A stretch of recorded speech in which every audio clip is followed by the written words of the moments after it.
Capítulo 18. Juliano era um namorado muito atencioso, carinhoso e generoso. Era um rapaz de poucas palavras. Não falava de seus sentimentos para Sara, mas ela percebia o quanto ele era apaixonado pelo seu jeito carinhoso de tratá-la. Sua profissão era de contador. Prestava serviço para um grande hospital.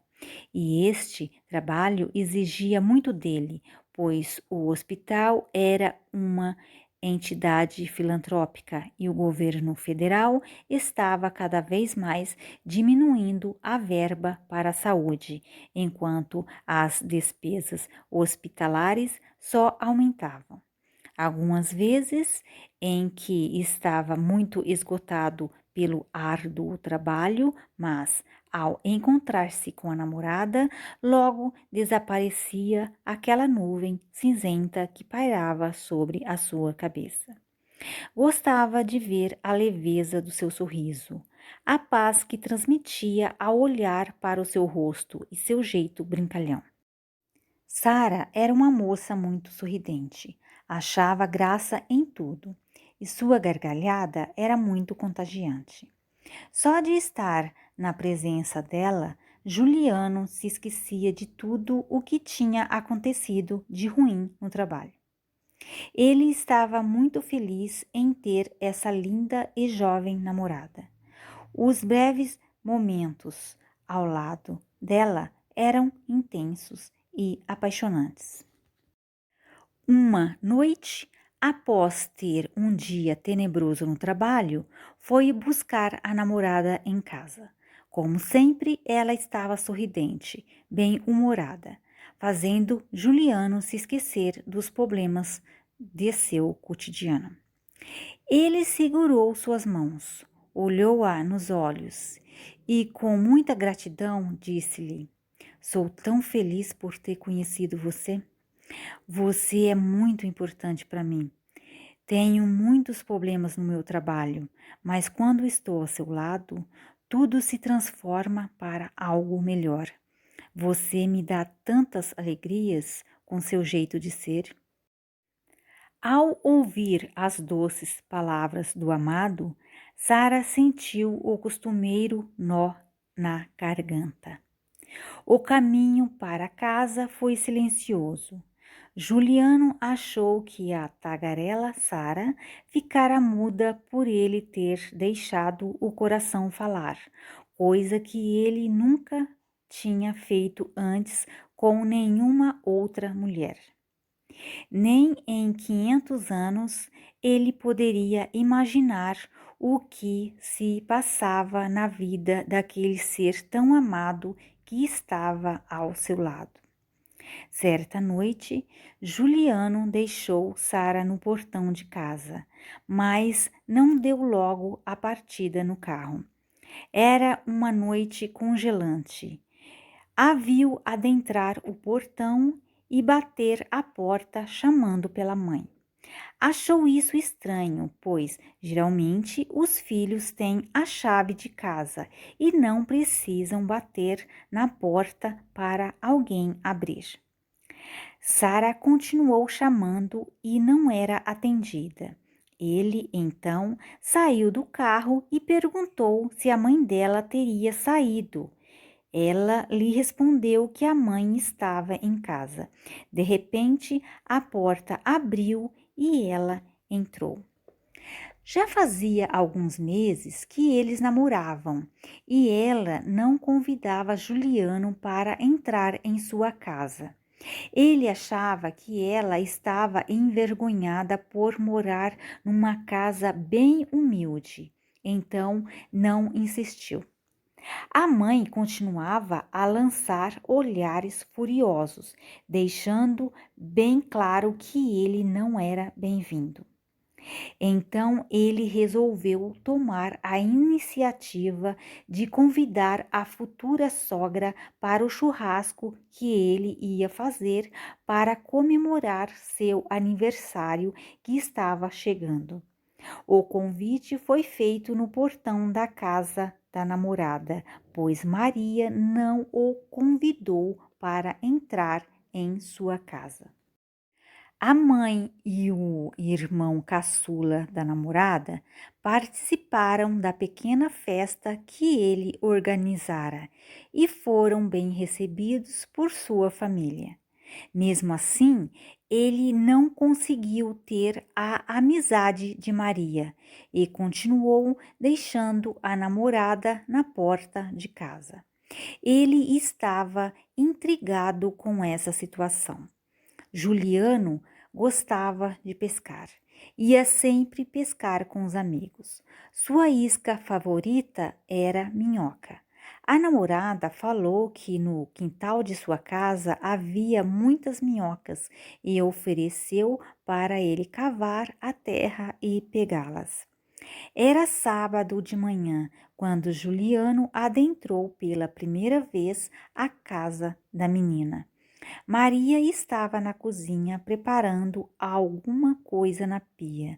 Sara falou para ela que o namorado tinha chegado, mas a mulher continuou de costas e não deu nenhuma resposta para a filha.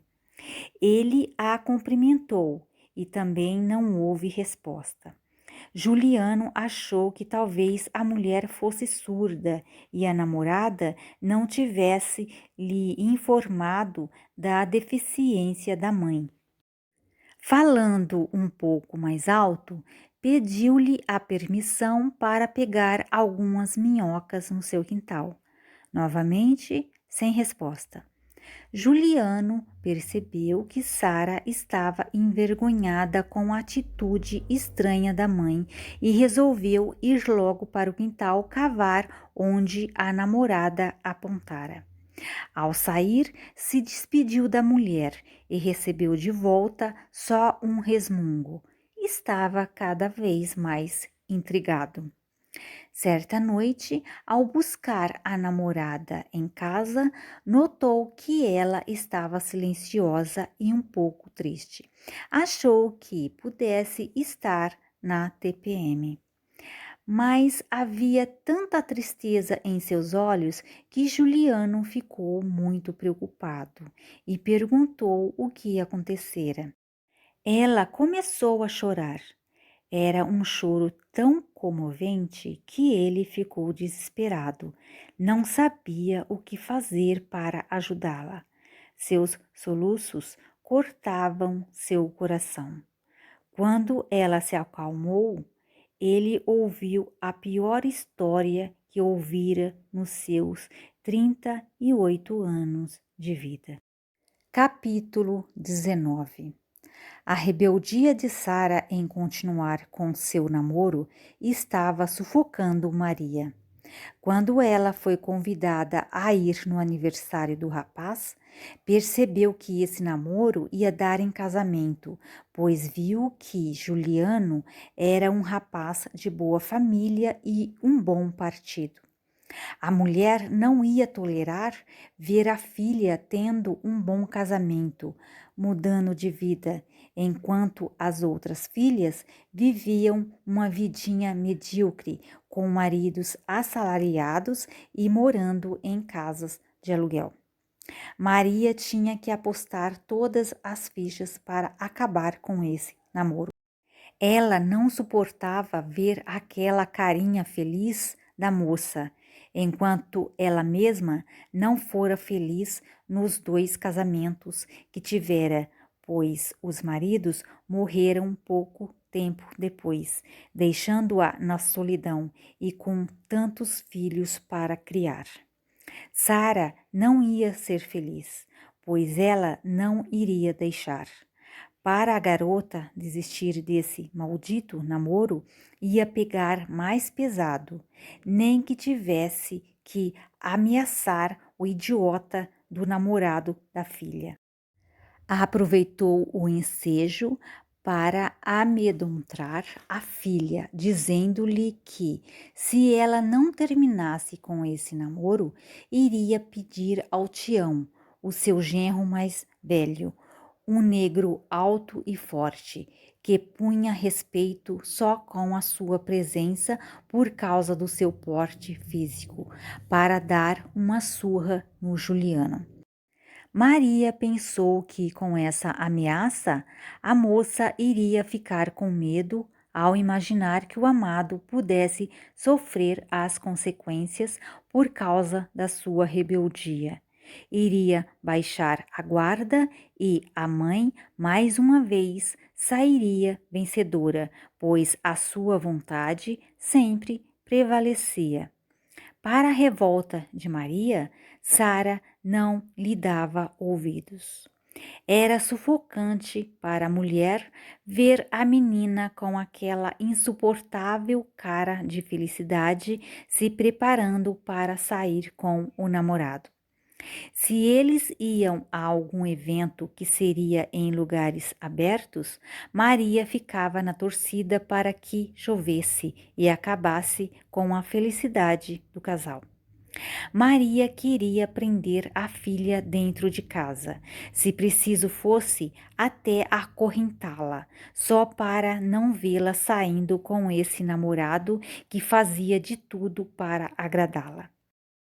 Mas, na sua sã consciência, ela sabia que não iria fazer isso com uma moça de 22 anos, pois a menina poderia gritar. Aí, como ela explicaria para os vizinhos que não queria esse namoro e muito menos ver a filha feliz? Não ia ficar bem para ela se os outros soubessem que essa filha era um estorvo na sua vida. Ela temia o julgamento das pessoas, pois o natural é a mãe amar intensamente um filho.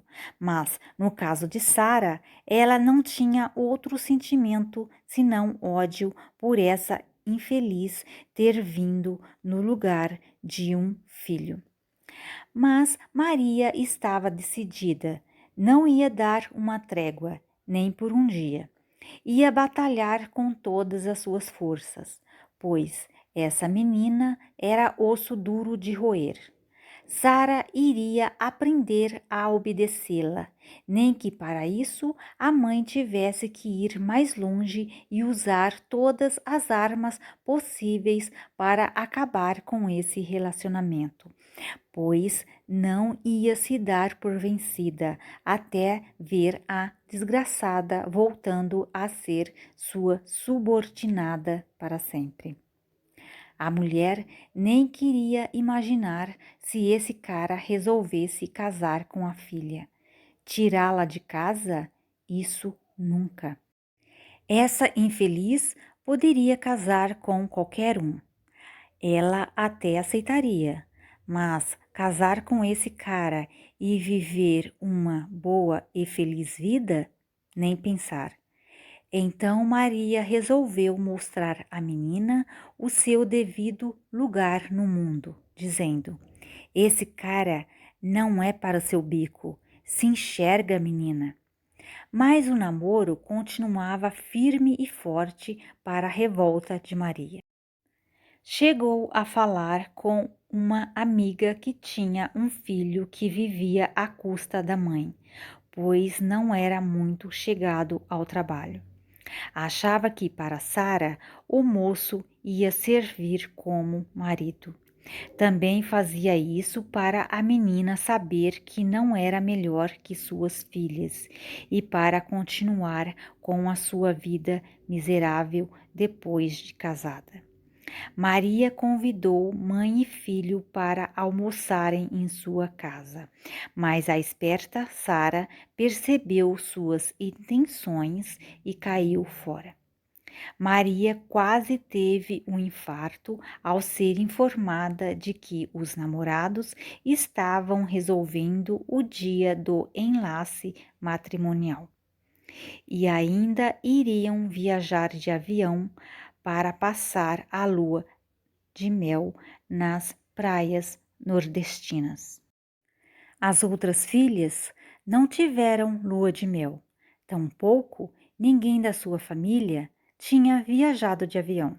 Agora, a exibida Sara iria ter tudo isso, que era impossível qualquer um dos seus filhos um dia sequer ter sonhado. Definitivamente, essa infeliz não ia ter essa vida invejável. Maria passava as noites em claro, planejando como dar fim nesse maldito relacionamento. A mulher botava para fora todas as feras que estavam consumindo-a para atacar a filha e falava: Você acha que esse cara vai casar com você porque te ama?